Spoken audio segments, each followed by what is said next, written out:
A paz do Senhor a todos. Estamos dando início a mais um programa História e Geografia Bíblica. Estamos dando continuidade ao tema Nascimento de Jesus. Já gravamos 3 episódios e ainda vamos ter muitos outros só nesse tema. Estou aqui com a presença do professor Vinícius, a paz do Senhor. Paz do Senhor, pastor Ian, todos que nos assistem. Pastor Eduardo Rossetti, paz do Senhor. Paz do Senhor, pastor Edson, Ian, Vinícius, uma satisfação estar aqui novamente com vocês. Pastor Eduardo agora faz parte do programa, então ele tem cadeira cativa aqui e é muito bem-vindo aqui o seu conhecimento. Bom, hoje vamos falar do nascimento de Jesus, vamos falar um pouco de genealogia, mas eu ainda queria fazer uma introdução falando que do ambiente geográfico do nascimento de Jesus, né? Eles moravam em Nazaré. A cidade de Nazaré era uma cidade da Galileia, pequena, em torno de 500 habitantes no período em que José e Maria moravam ali.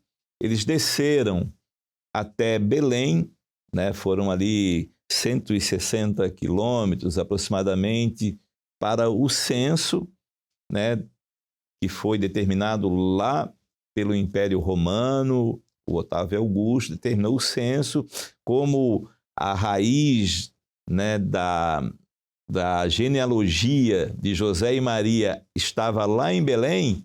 Então eles tiveram que descer a Belém para fazer o censo e caminharam ali em torno de 140, 160 quilômetros. Já Belém tinha em torno de 1.000 habitantes, ficava a 10 quilômetros de Jerusalém, não era uma grande cidade, tinha em torno de 1.000 habitantes, né? Jerusalém já era uma cidade grande, muito povoada, mas Belém era uma cidadezinha também pequena, estima-se em torno de 1.000 habitantes no período do nascimento de Jesus. Tem ainda alguns detalhes sobre o Mar da Galileia, sobre a Galileia.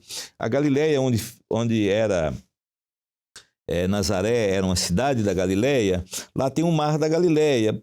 Eu já vou adiantar isso porque esse Mar da Galileia era um mar de água doce, né? Então nem era para ser chamado mar, era para ser um lago, mas ele era tido como um mar. Ele era chamado de Mar da Galileia por causa a região era Galileia. Também é chamado em alguns momentos de Mar de Tiberíades, porque tinha a cidade de Tiberíades ali, ribeirinha ali, e em alguns momentos era chamado de Mar de Tiberíades, e também em alguns momentos chamado de Lago de Genezaré, porque também Genezaré era outra cidade ribeirinha ali. Em alguns momentos, então, na Bíblia chama Mar da Galileia, Mar de Tiberíades, Lago de Genezaré, é o mesmo local. É um dos lugares de água doce que mais dá peixes até hoje, até o dia de hoje, né? Então o Mar da Galileia tinha uma abundância em peixe, por isso tinha os pescadores ali, Pedro, Tiago, João e tantos outros. E em Jerusalém tinha até a Porta do Peixe, né? Que hoje é a Porta de Damasco, porque tem esse caminho de Damasco que vai lá, que passa pela Galileia. Eles vinham vender os peixes lá na Porta do Peixe em Jerusalém, né? Então essa riqueza, né, da geografia ali, a importância da Galileia no mapa de Israel. Mas eu vou passar a palavra aqui, primeiramente ao professor Vinícius, para fazer uma introdução, e depois o pastor Eduardo Rossetti vai nos falar sobre a genealogia de Jesus, que é uma coisa muito importante para entendermos todo esse ambiente. Bem, bom, esse é um assunto muito rico, né? E genealogia, para nós, traz muitos segredos, muitos mistérios, muitas profecias, inclusive profecias se cumprindo, outras sendo lançadas ali na genealogia. Acho que o primeiro comentário importante, né, comentando com os pastores aqui, é que nos evangelhos nós temos 2 genealogias do Senhor Jesus, não uma só. E é claro, uma é genealogia paterna e a outra materna. Então, José e Maria, eles têm as suas famílias relatadas nessas buscas históricas da genealogia de Jesus. Nós temos uma imagem aqui que nos ajuda até a compreender alguns pontos importantes de genealogia. Bom, primeiro ponto é que nós temos os nomes Adão, Abraão e Davi, muito conhecidos esses nomes. E então, dos filhos de Davi, nós temos que Salomão é de onde descende José, pai. E de um outro filho de Davi, chamado Natã, é onde nós temos Maria, que gerou Jesus. Então, esses dois nomes são importantes para nós, porque independente da genealogia paterna ou materna, Jesus é da casa de Davi. Então, nós temos aqui esse direito ao trono, não é? Podemos afirmar isso, porque nós temos, independente pela mãe ou pelo pai, a descendência, então, de Davi. Aliás, nós temos uma outra marca importante, porque Abraão gerou a Isaque, Isaque gera Jacó, e de Jacó 12 filhos, dentre eles Judá. E há uma profecia no livro de Gênesis que diz assim: Judá, o cetro não se arredará de ti.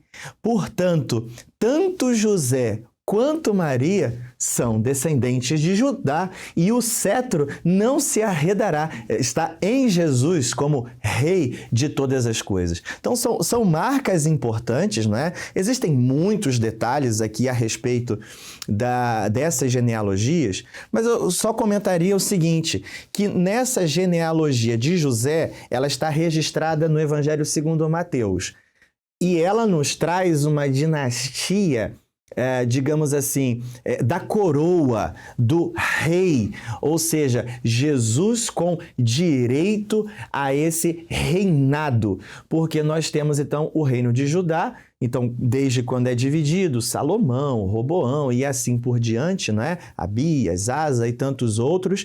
Agora, enquanto Mateus vai mencionar essa genealogia real, nós temos de Maria, que vai apontar, ela é em ordem agora decrescente, né? Então ela começa de Jesus e ela vai até Adão, porque Jesus, ele se fez homem. Então ele se colocou como carne e, portanto, o primeiro Adão trouxe a queda. Mas agora o segundo Adão trouxe a redenção, o homem religado a Deus pelo sacrifício de Jesus. Então, enquanto um trouxe queda, o outro trouxe redenção. Como disse, há muitos aspectos para mencionarmos de genealogia, mas esses aqui ficam destacados. Como o Vinícius ele destacou, são duas genealogias que têm um ramo comum e um ramo divergente. O ramo comum é a partir de Davi. E é interessante que a genealogia de Mateus é uma genealogia descendente. E a genealogia de Lucas é uma genealogia ascendente. Ela começa em Jesus e vai a Adão. A genealogia de Mateus começa em Abraão e chega a Jesus.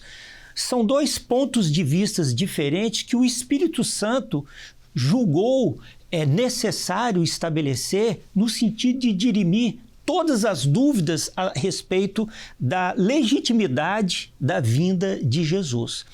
Eu queria destacar que havia na igreja primitiva muitas oposições.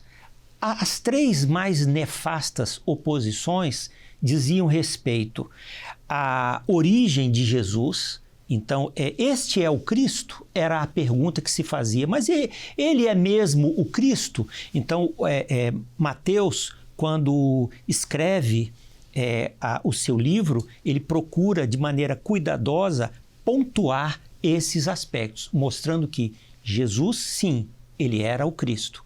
Uma outra pergunta que era feita, mas o seu nascimento é legítimo? Não é? Em no Evangelho de João, há uma pergunta, né, quando os próprios discípulos até respondem, olha, nós não somos filhos da prostituição, nós somos filhos de Abraão. Não é? Então, mostrando que o Senhor, o Espírito Santo também, ele mostrou de modo cuidadoso como se deu o nascimento de Jesus na sua forma milagrosa. Não é? E como houve a união em Jesus do divino com o humano através de uma forma maravilhosa, como se deu ali o nascimento do Senhor Jesus. Então, o Senhor Jesus, ele era homem, como mostra a genealogia de Lucas, mas ele não trazia consigo as mazelas do pecado, né? A sua a pecaminosidade humana que ele receberia através de José como pai biológico que fosse, tá certo? Porém, através da sua geração milagrosa no ventre de Maria, ele então reuniu em si, né, a santidade de Deus, né, e a humanidade, sem trazer consigo a herança pecaminosa de José. E um outro aspecto também que será esclarecido ao longo dos evangelhos é a sua ressurreição. Então, a terceira grande e nefasta a oposição que era feita à vinda de Jesus é a autenticidade da ressurreição do Senhor Jesus. O Senhor Jesus, ele ressurgiu, então nós vamos ver ao longo dos nossos programas, não é? Quando falamos sobre o túmulo vazio, que é o grande sinal a respeito da ressurreição do Senhor Jesus. Logo foi lançada ali a primeira grande heresia para a igreja apostólica, quando os soldados foram subornados para dizer que o corpo foi roubado, né? E não houve ali a ressurreição milagrosa do Senhor Jesus. Isso será dito ao longo dos evangelhos. Mas a genealogia, quando nós voltamos aqui ao aspecto da genealogia, há muitos detalhes que nós podemos, do ponto de vista histórico, pontuar. O primeiro deles são o nome das mulheres que lá estão. Não é? Sabemos que na cultura judaica, o homem, não é? A noção do chefe da casa, o chefe da família, o homem, ele reunia em si o valor do seu testemunho, né? Sabemos que na história o testemunho das mulheres tinha um valor menor em relação ao testemunho dos homens, não é? Mas o Espírito Santo, ele incluiu na genealogia do Senhor Jesus o nome de algumas mulheres, algumas delas gentias, não é? Não eram da linhagem judaica, mas elas foram incluídas como Raabe e como Ruth, não é? E por que elas foram incluídas? Nós vamos saber disso quando entramos lá em Hebreus capítulo 11 e que fala sobre os heróis da fé. Então, elas estão lá relacionadas como heroínas da fé, porque elas creram no Deus de Israel, elas creram no poder de Deus em livrá-las, não é? Quando Ruth ela se alia à sua sogra, não é? E ela faz a mais bela declaração, né, de fé que existe na palavra, é a declaração de Ruth, quando ela diz, olha, o teu Deus é o meu Deus, né?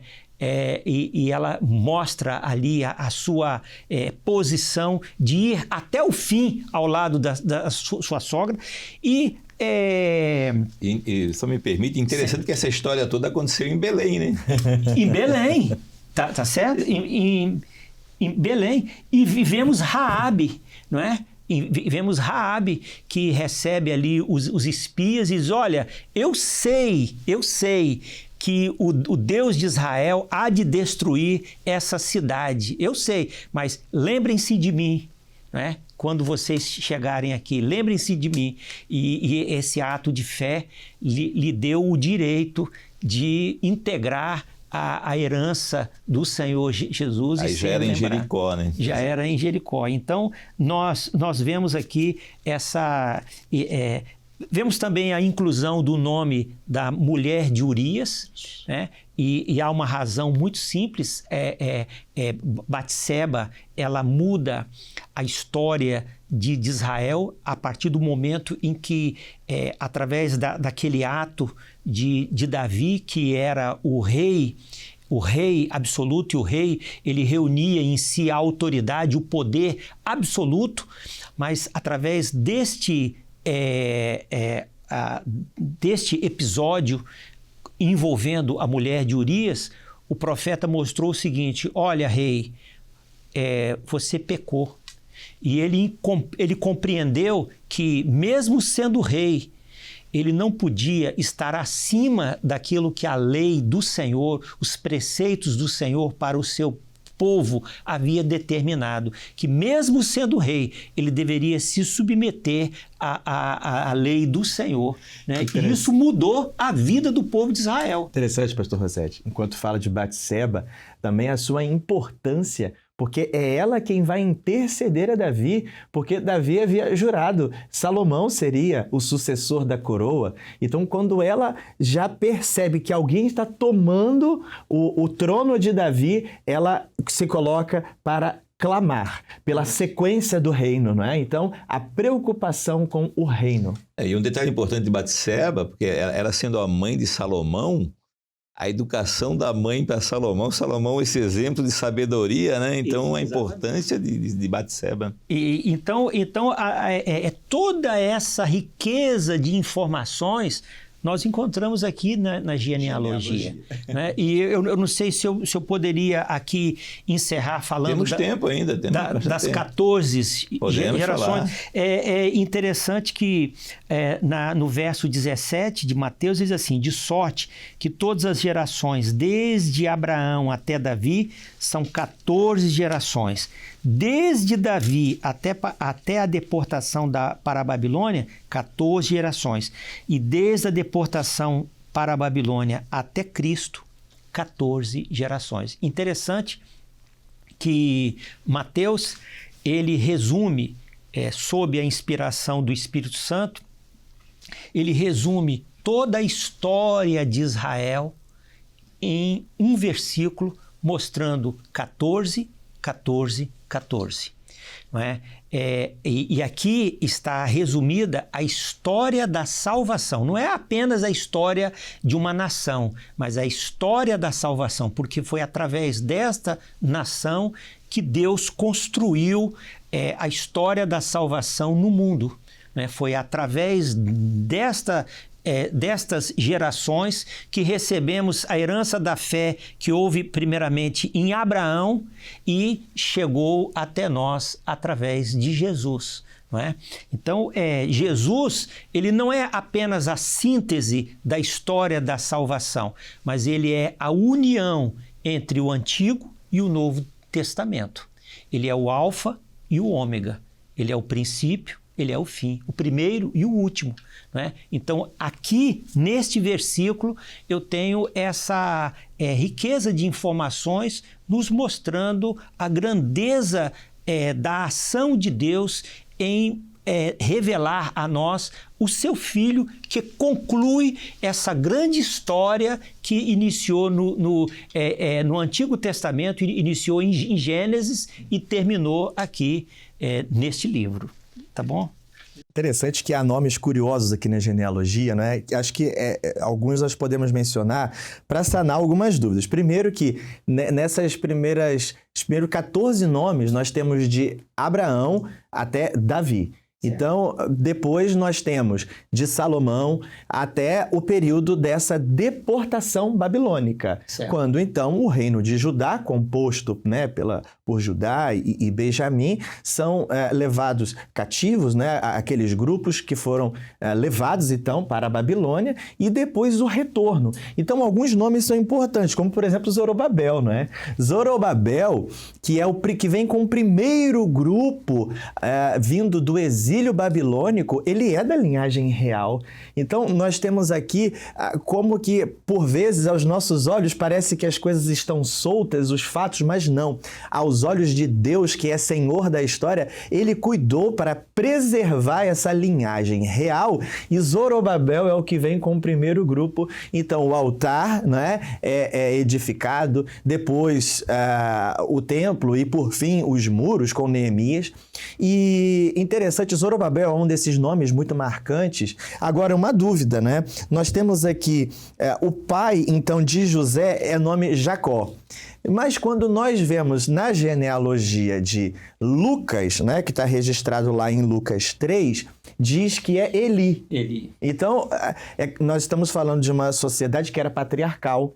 Então, Eli aqui vem como sogro, né? Então, ele era pai de Maria. Então, como era necessário eu falar Eli gerou a Maria? Não, Eli, sogro, ele gerou a José. Então, é por isso essa referência, é por isso que ora é um nome, ora outro nome, né? E vale lembrar ao estimado leitor que aqui não há uma contradição. Exatamente. Da Bíblia. É um cuidado, na verdade, né? A Bíblia, aqui não é um erro. Mas como que pode, numa genealogia, o pai de José é Jacó e na outra genealogia o pai de José é Eli? Não. Na genealogia de Lucas, ele está falando do sogro de José. Isso. Porque era considerado ali, até na nossa sociedade, né, eu vejo as minhas noras como minhas filhas. Não é? Então eu as trato como filhas. E o Espírito Santo, ele tratou José como filho de Eli, não é? E não como um simples genro, como uma pessoa. E aqui ele o incluiu, e é interessante, sendo como se cuidava filho de José e José de Eli. E aqui ele continua a descrição. Interessante é que existem nomes que nós vamos ver ao longo de outros personagens, outras histórias bíblicas. O próprio nome Jacó, né? Pai de José. Aqui não é Jacó o patriarca, né? Então, é importante porque, como nós temos toda uma história, né, do povo hebreu, esses nomes, eles eram trazidos novamente para nomes de novos filhos. Então, nós temos Abraão, Isaac, Jacó, patriarcas. Lá na frente, então, o pai de José também é Jacó, porque esses nomes eles vão se repetir, né? Assim como outros aqui, né? O próprio Eli, não é Eli lá sacerdote, né? Antes de Samuel, não. Aqui é uma preservação de nomes que eram comuns, assim como na nossa cultura também acontece. Amém.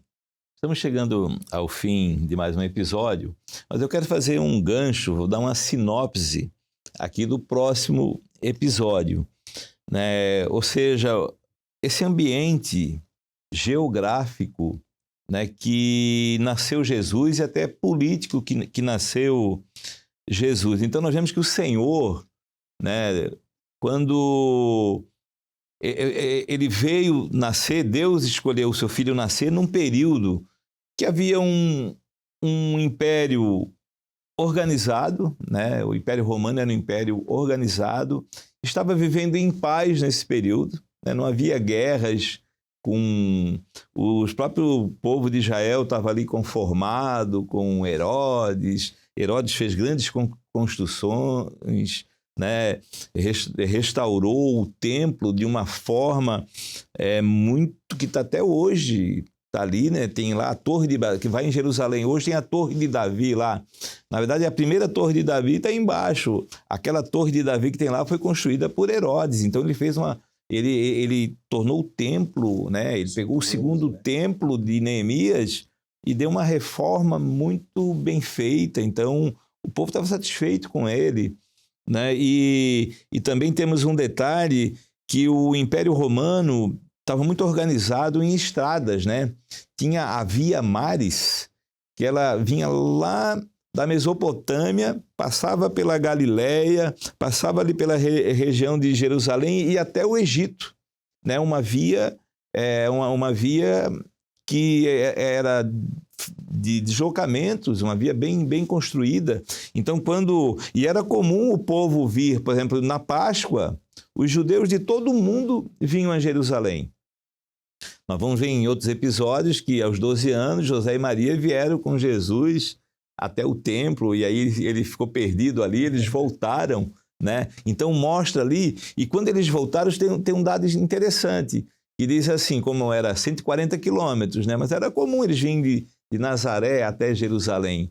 Então, era 140 quilômetros aproximadamente. Diz ali que eles procuraram entre os parentes se Jesus estava ali. Depois passou um dia, né?